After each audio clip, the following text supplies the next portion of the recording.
had a, excuse me, we had a permitting system for people that wanted to search for wrecks. And that was part of the law, that 1967 law. And so in one case, had a group that was looking for the one Spanish ship that is sank El Salvador, is up in the Beaufort area. But they also learned that there was a couple other ships up there, and they were Blackbeard's, two of Blackbeard's vessels, two of four, that he lost coming into Beaufort in 1718. And one was Adventure, and one was Queen Anne's Revenge. And so this group took out a permit on that too, to search for it, and they found a target, and so we obviously got involved immediately. Excuse me. We got involved immediately because it's the state wreck, I guess, is one of the most fantastic wrecks that's visible and interesting in the world. So I eventually that was my job, was to direct that project, and we did a lot of work in the first 3 years, making sure the identity and what were the conditions, and was it falling apart, was it conserved, and eventually felt like it was in a threatened position and needed to be recovered. So for 15 years I ran the excavations. And that was fantastic. The publicity and interest was worldwide, and we had a great crew and great time. And so that sort of ended my career. I did the last few years take over the whole underwater directorship and handled that. One of the crowning achievements was. This was in 2012, 150th anniversary of the Civil War and the 50th anniversary of the founding of the blockade runner, modern Greece. And that's really where the inception of the underwater program was, the discovery of it in 1962.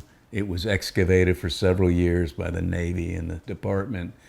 And they realized that all this waterlogged, salt-impregnated artifacts needed serious conservation. This was early on, and you had people recovering it, and then just within days, these things fall apart. So that's how the program started, as a conservation lab. And so we recognized that in 2012, got a highway marker, and had a nice symposium. And then I retired, and that was a good run of 35 years. Yeah. Awesome. So, what stands out the most about your experience with Queen Anne's Revenge?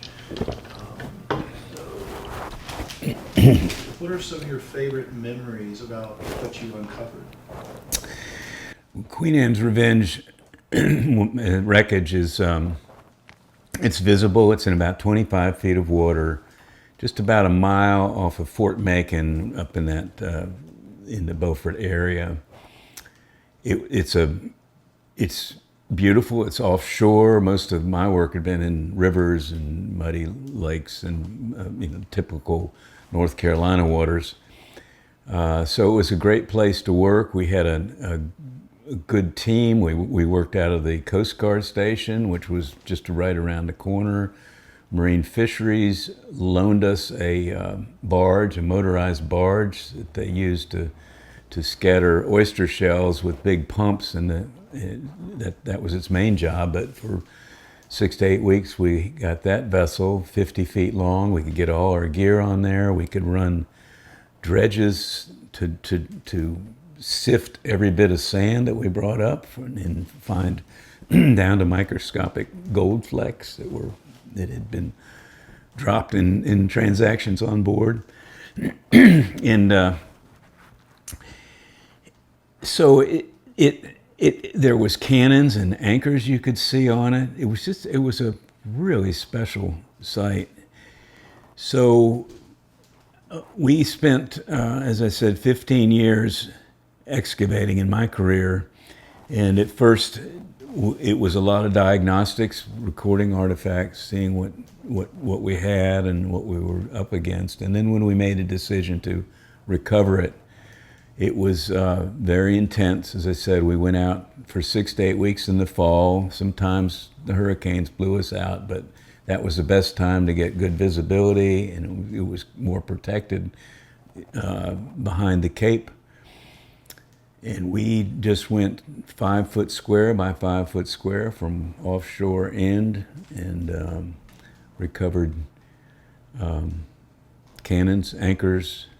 Generally, we limited the number of cannon because there was 30 that we identified, and we didn't have room in the conservation lab, so we parked a lot of them. But we always, every year, would bring one cannon up, one beautiful cannon or an anchor, and the interest in that event would go literally all over. I mean, in first years it was U.S. and then Europe, and then it would get to Australia and then China, and just there's such a fascination with pirates, and particularly this guy. And so that was one of the most amazing things with this whole project was the public interest and the excitement.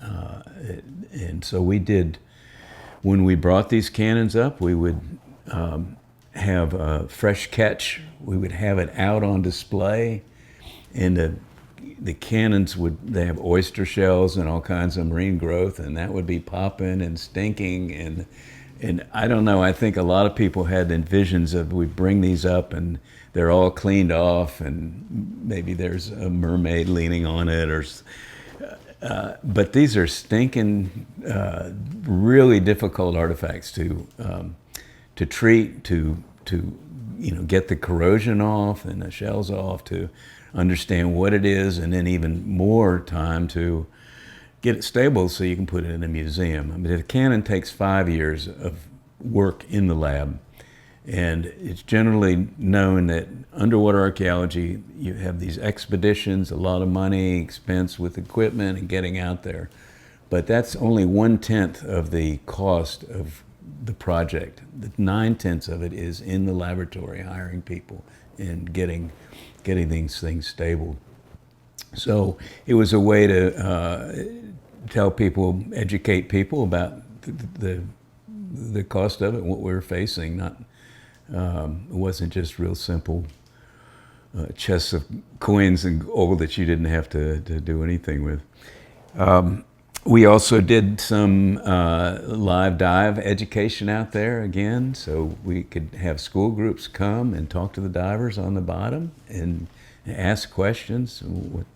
What's that big fish next to your head? Different things. So that was special. We did have, for a while, when the wreck was exposed, we had dive groups that would, you could pay $500, and it was 2 days diving. It was all these experts with a geologist, a historian, educational program that wasn't so much a money raiser. It wasn't a money raiser. It was just an educational program, and it ended up with these divers that were able to do it, to go take a tour of it. And so again, it was outreach, trying to give access, make them understand that the complexity of an archaeological site, and especially in the ocean.